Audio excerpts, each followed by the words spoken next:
Salió a la luz otro testimonio sobre el dinero ilegal que llegó en efectivo, en cash, a la campaña presidencial de López Obrador. Maletas de dinero, tal cual. Así lo declara un político de alto nivel que estuvo al lado de López Obrador, que fue coordinador de la que en ese momento había sido la bancada de senadores obradoristas más grande de la historia, que fue dirigente del partido que postuló 2 veces a López Obrador a la presidencia. Carlos Navarrete.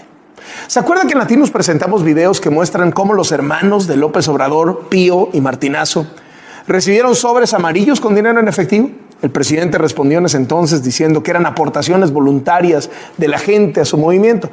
Bueno, pues se ha viralizado una entrevista con el periodista Eugenio Amezquita, de Guanajuato, realizada en diciembre, y en la que Carlos Navarrete declaró que para mantener a López Obrador se necesitaron millones de pesos para él, para su familia, para el movimiento. Aseguró que había que pagar sueldos a López Obrador, a todo su equipo, los viáticos, el sonido, las camionetas, los traslados, los mítines, las sillas, millones y millones que no cabían en sobrecitos amarillos. Eran maletas de dinero en efectivo. No solamente le entregábamos parte de nuestra dieta, es decir, de nuestro salario. Cada uno reportábamos 10% de nuestro salario mensualmente, se lo entregábamos a Andrés Manuel, por vía de su equipo. Pero también gobernadores y también presidentes municipales. Oye, en ese tiempo. Pero esto de lo que ha hablado Latinos, pues hubo muchos sobres amarillos que no se contabilizaron como debieron de haberse contabilizado. Pues fíjate que no, porque los sobres amarillos no cabían las cantidades que recibían, eran maletas. ¿En serio? Sí, claro. Tú no vas a meter 2, 3, 5, 10 millones de pesos en un sobre amarillo. No, pues no. Los billetes maletas. No. Entonces, a ver, muchos me dicen, ¿por qué lo hicieron? Porque creíamos en el proyecto, porque creíamos en él, porque vimos que era bueno. Querido Javier, se nos cortó ayer la comunicación que estábamos barajando todo este asunto de ProPública, de Team Golden, de los señalamientos de varios testigos protegidos sobre haber financiado con $2 millones la campaña presidencial de López Obrador en el 2006. Cuéntanos cuáles son tus reflexiones a partir de esto. ¿Qué tal, Carlos? Buenas tardes. Sí, bueno, ya restablecimos comunicación. Yo creo que hay 2 cosas relevantes en esto. La primera es que los señalamientos que hemos escuchado, que hemos leído, que hablan de una supuesta preferencia o un supuesto cobijo que el gobierno del presidente López Obrador le ha dado al cártel de Sinaloa, ¿no? Las deferencias que ha tenido con la mamá del Chapo, por ejemplo, el hecho de que habían liberado a Ovidio Guzmán, pues ahora esto nos estaría sugiriendo que los vínculos del cártel de Sinaloa con el equipo, por lo menos, de López Obrador, podrían venir ya desde tiempo atrás, o sea, desde 2006.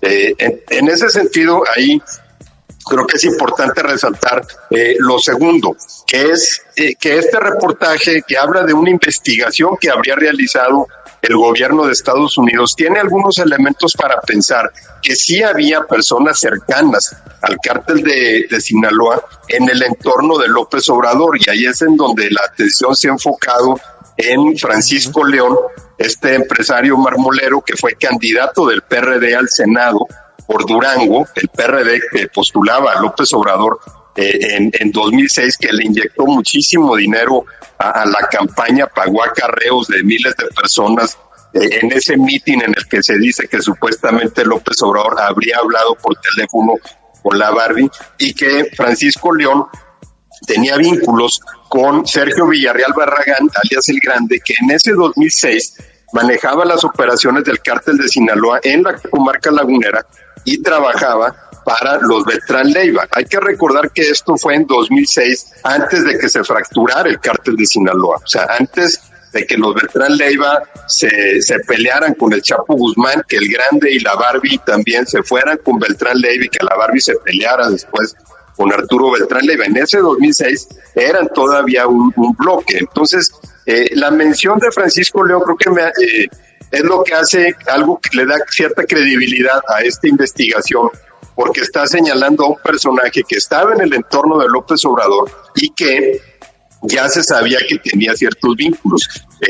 Francisco León desaparece unos 7 meses después de las elecciones de 2007, cuando anuncia su candidatura a la presidencia municipal de Gómez Palacio. Es secuestrado en una mina de mármol, o cerca de una mina de mármol que tenía por los rumbos de Saltillo, y desde un principio también se manejó que esa desaparición, que no fue secuestro porque no hubo, por ejemplo, una demanda de rescate, que eso estaba relacionado con el crimen organizado, particularmente con los Zetas. Entonces, hay elementos por lo menos para dar por sentado que en el entorno de López Obrador había personas que estaban relacionadas al cártel de Sinaloa.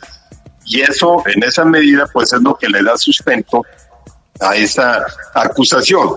Claro, no hay ningún documento de prueba, eso es importante resaltarlo. Creo que ProPublica fue mucho más cuidadoso que Anabel Hernández en la forma en cómo lo manejó, ¿no? Al plantearlo como una pregunta, ¿no? Como una sospecha, y también decir que no lo afirmaban. Como una especie de mosaico de elementos que apuntaban a la misma dirección, ¿no? Exacto, que decía que el gobierno de Estados Unidos tenía pruebas que consideraba creíbles, ¿no? Y entonces, en ese sentido, pues también el propio medio de investigación se protege. Ahora, tiene ProPublica una campaña de López Obrador, pues no se vería de dónde si el mismo Tim Golden el año pasado había publicado un reportaje señalando que el gobierno de Estados Unidos había ignorado los reportes y las denuncias de que García Luna estaría coludido con el narcotráfico, por ejemplo. No, él ha investigado también sobre eso y ha investigado mucho sobre García Luna.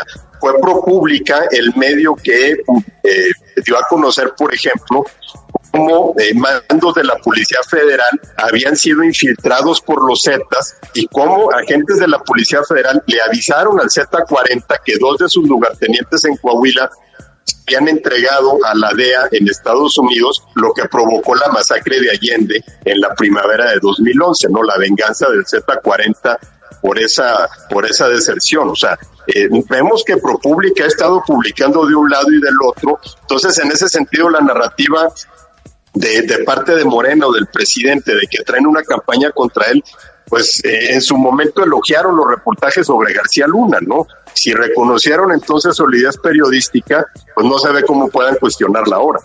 Sí. Bueno, pero incongruencias de estas ya no sabemos varias, ¿no? No, claro, siempre, aquí sabemos que ellos elogian lo que les conviene, pero cuando no les conviene, entonces ya son adversarios, pues están vendidos.